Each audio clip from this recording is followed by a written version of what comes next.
When I woke up in the morning, everything was strangely quiet.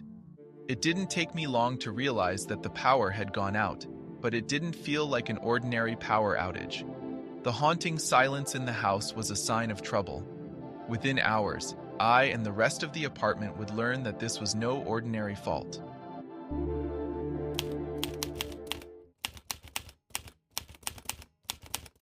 I pulled back the curtains and looked outside.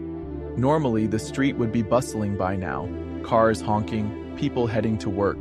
Instead, it was eerily quiet. Shops were shut, traffic lights weren't working, and the whole neighborhood seemed frozen. I grabbed my phone to check the time, but the screen stayed black. Great. No power, no coffee, no phone. I stepped into the hallway and saw my neighbor Mrs. Carter standing by her door, staring out the window like she'd just seen a ghost. "Hey, Mrs. Carter, any idea what's going on with the power?" I asked. She turned to me, her face a mix of concern and confusion. "They're saying there's a gas leak," she whispered. "Big enough to shut down the whole grid." My stomach dropped. A gas leak? That's not the kind of thing you take lightly. I decided to head downstairs to see if anyone else knew what was going on. As I walked down the dim stairwell, voices started getting louder. By the time I reached the lobby, it was packed. People were pacing, whispering, panicking. And right in the middle of it all was our building manager, Mike, trying to calm everyone down. "All right, everyone, listen up," Mike shouted, clapping his hands to get our attention. "There's been a major gas leak in the area. They cut the power as a precaution. We need to stay inside and stay calm. Emergency crews are working on it." "Stay calm?"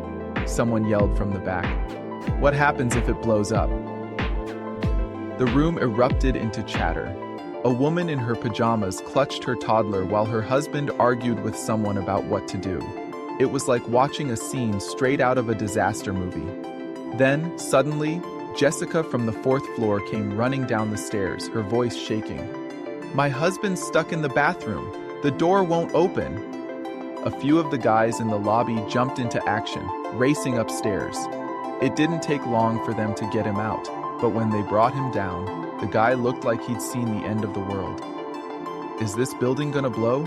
he muttered, his hands trembling. As if that wasn't enough, we got word that Mr. Thompson, the old guy on the 7th floor, was having trouble with his oxygen tank.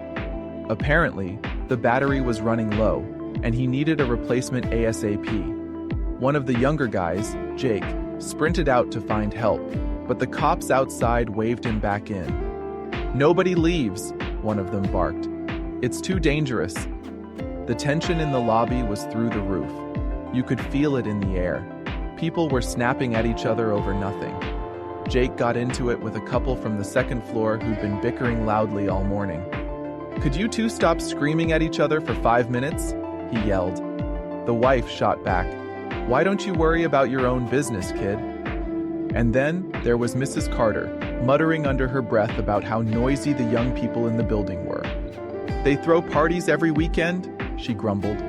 "Now look at them, useless in a real crisis." One of the younger girls overheard her and rolled her eyes.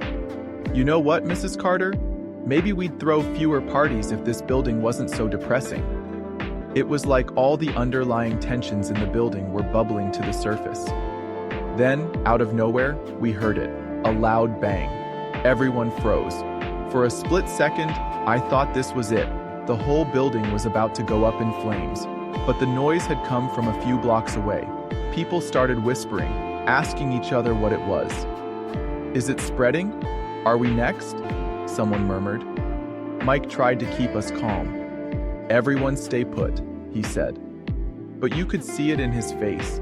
He was just as freaked out as the rest of us. Finally, after what felt like forever, we heard a megaphone outside. "The gas leak has been contained. The area is now safe. Power will be restored shortly." Relief swept through the room like a wave. People started hugging, laughing, even crying. When the lights flickered back on, it felt like we'd been through a war together. But something had changed. We weren't just strangers sharing the same address anymore. That day had broken the ice. Shattered it, really. A couple of days later, Jessica dropped off cookies for everyone as a thank you for helping with her husband. Jake helped Mr. Thompson set up a backup oxygen tank for emergencies. Even Mrs. Carter showed up at my door with a homemade pie.